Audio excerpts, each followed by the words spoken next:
Hello बच्चों, स्वागत है आप लोग का फिर से क्लास 12 के चैप्टर नंबर फर्स्ट होश अवस्था के सुहाने सफर में। तो पीछे हम लोग पढ़ के आए थे एससी की संकुलन क्षमता, और आज हम लोग सीखेंगे बीसीसी की संकुलन क्षमता किस तरह से निकाली जाए। उम्मीद करेंगे आपने अच्छे से क्लियर करके रखा होगा पीछे वाला, तो आपको ये बहुत ही आसानी से समझ में आएगा। देखिए, आपका पहले बोर्ड पेपर में किस प्रकार से प्रश्न पूछता है, ऊपर लिखा हुआ क्वेश्चन कह रहा है किसी घनीय जालक के केंद्र पर स्थित परमाणु, ठीक है, किसी घनी जालक के केंद्र पर स्थित परमाणु कह रहा विकर्ण पर स्थित अन्य दो परमाणुओं के संपर्क में होता है। विकर्ण पर स्थित अन्य दो परमाणु कहां पर है? संपर्क में है, ठीक है ना। इनको मान लीजिए विकर्ण। इसके लिए हम यहाँ पर एक ये वाला ले लेंगे और एक वो पीछे वाला, ठीक है। तो विकर्ण पर स्थित दो परमाणु कहां पर है? संपर्क में हो। तो कह रहा घनी संरचना की संकुलन क्षमता गणना कीजिए, ठीक है। जब ऐसा प्रश्न आएगा तो इसका मतलब आपको किसकी? बीसीसी की संकुलन क्षमता निकालनी है। बीसीसी क्या है? या वह घनी इकाई कोष्ठिका, वह घन जिसके कोनों पर के साथ साथ परमाणु कहाँ होता है? सेंटर पे होता है, उसके बॉडी के सेंटर पे है। तो हम लोग उसको कह सकते हैं बॉडी सेंटर, यानी कि काय या अंतः केंद्रित, ठीक है। तो आपको बताया था सबसे पहले हमें क्या करना है। सबसे पहले हमें संकुलन क्षमता का फॉर्मूला लिख लेना है और उसको समीकरण 1 दे देना है। संकुलन क्षमता बराबर क्या होता है? कुल कणों का आयतन इंटू 100 इकाई कोष्ठिका का आयतन, ठीक है। और फिर हमें क्या बोला गया था कि इकाई कोष्ठिका का आयतन निकालिए, फिर कुल कणों का आयतन निकालिए। तो इकाई कोष्ठिका का आयतन निकालने के लिए हमारे पास क्या था? हमें इकाई कोष्ठिका का आयतन डायरेक्ट याद होता है कि इकाई कोष्ठिका का आयतन होता है a क्यूब, क्योंकि इकाई कोष्ठिका हमारी घन है और घन की सारी भुजाएं क्या होती हैं? बराबर होती हैं। तो हर भुजा अगर a हो गई तो इकाई कोष्ठिका का आयतन क्या हो गया? a cube.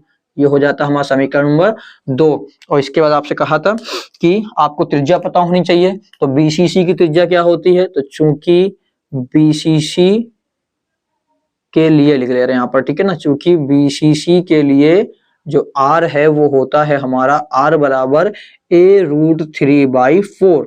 अब यहां से आप क्या करिए? a की वैल्यू निकाल लीजिए। तो a की वैल्यू क्या आएगी? ये 4r हो जाएगा, √3 बटे में चला जाएगा, तो हो जाएगा 4r/√3।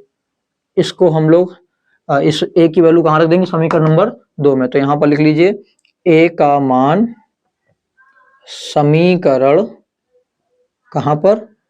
2 में रखने पर, ठीक है।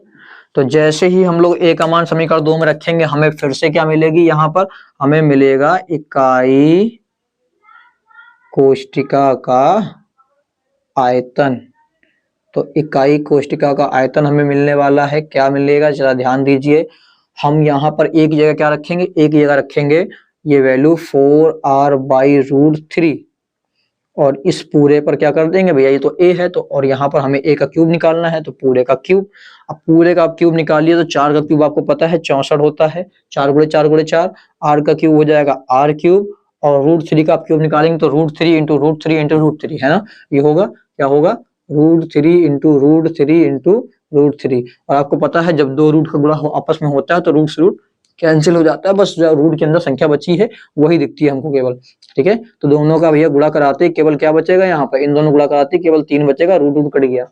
वो भी एक बार, ऐसा नहीं करना कि रूट से रूट काट के आपको 3 गुणे 3 लिख देना। 3 गुणे 3 नहीं, केवल क्या बचेगा? एक बार 3 बचेगा, और ये √3 एक तो बचा ही हुआ है, ये कहाँ कैंसिल हो पाएगा? तो हो गया 3√3। तो यहाँ पर नीचे कितना आ गया? 3√3। ये हो गया समीकरण नंबर हमारा कौन सा? तीसरा, ठीक है। इकाई कोशिका का आयतन बना लिया। अब हमें पता है कि बीसीसी के निर्माण में कितने, हम लोग जब बीसीसी का निर्माण करते हैं तो 2 परमाणु भाग लेते हैं, 2 गोलों से केवल बीसीसी बना होता है। तो यहां पर लिखेंगे चूंकि बीसीसी के निर्माण में कितने? 2 कणों या 2 परमाणु या 2 गोलों, कुछ भी लिख लीजिए, 2 कणों का क्या होता है? योगदान होता है। अतः अगर हम निकालेंगे क्या? कुल कणों का आयतन, ये निकालना है कुल कणों का आयतन। तो कुल कण हमारे पास कितने हैं? 2, और कण यानी गोले का आयतन कितना होता है? 4/3 πr क्यूब, ठीक है। मल्टीप्लाई कराएंगे कितना आ जाएगा? 8/3 πr क्यूब। ये हो गया समीकरण नंबर हमारा 4, ठीक है। अब हम लोग क्या करेंगे? फिर वही चीज पुरानी, समीकरण 3 और 4 का मान रख देंगे समीकरण कहां पर? 1 में। तो यहां लिख दे रहे हैं हम लोग कि समीकरण 3 व 4 का मान समीकरण 1 में रखने पर, चलिए वैल्यू रखते हैं। तो हम लोग इसमें रखने वाले, तो यहाँ पर डायरेक्ट हम इसको क्या ले रहे हैं, हम सीधे लिख ले रहे हैं इस पर पीई इज इक्वल टू हमारे पास क्या आएगा, जरा ध्यान दीजिए। पीई बराबर हमारे पास आ जाएगा, कुल कणों का आयतन कितना निकला है हमारा, कुल कणों का आयतन आया है 8/3 पाई आर क्यूब। तो ये हो जाएगा 8/3 पाई आर क्यूब और इंटू क्या है इसमें 100 है। ठीक है, अब यहाँ पर बटे में देखिए और क्या है, इकाई कोष्ठक का आयतन, इकाई कोष्ठक कितना आया 64 आर क्यूब बाई 3√3। ठीक है, तो यहाँ लिख लेंगे 64 आर क्यूब बाई 3√3। अब यहाँ देखिए ये 3 से 3 कैंसिल हो गया। ठीक है, 8 से 64 काट दीजिए, 8 बार में कट जाएगा, 8 64। ठीक है, आर क्यूब से आर क्यूब कैंसिल हो गया। अब बचा क्या, ऊपर बचा पीई बराबर, इस पाई को लिख लेंगे 22/7 इंटू में 100 लिखा हुआ है। ठीक है, यहाँ बटे में देखिए बचा है 3 इंटू 3 और यहाँ इसकी बटे में √3 है, तो ये कहाँ चला जाएगा, ऊपर चला जाएगा 100 पे। ठीक है ना, तो ये हो जाएगा √3। अब इस पर कुछ कटेगा तो नहीं, तो हम लोग इसको सॉल्यूशन इसका सॉल्व कर लेते हैं। 22 का आप 100 में गुणा कराएंगे तो कितना आ जाएगा 2200 और इसका गुणा करा लीजिए 7×21 इंटू √3 की वैल्यू होती है 1.732। ठीक है, अब यहाँ से आप कैलकुलेट कर लीजिएगा, बहुत ज्यादा टफ नहीं है, बस 21 का मल्टीप्लाई इसमें कराइए, जितना है उसका 2200 में भाग दे दीजिए, तो आपका लगभग कितना आएगा 68% सोल्व होके आएगा आपका।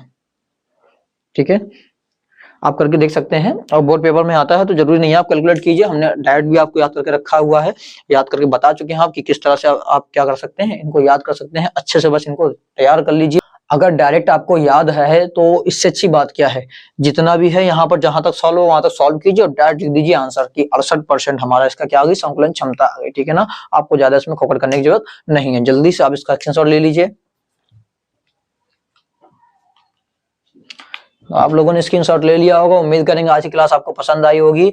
अगर आपको वीडियो समझ में आई हो, अच्छी लगी हो, तो लाइक करके जरूर जाइए, वीडियो को ज्यादा से ज्यादा शेयर कीजिए और अगली वीडियो हमारी होगी एफसीसी के संकुलन क्षमता, तो बने रहिए हमारे साथ, मिलते हैं नेक्स्ट वीडियो में।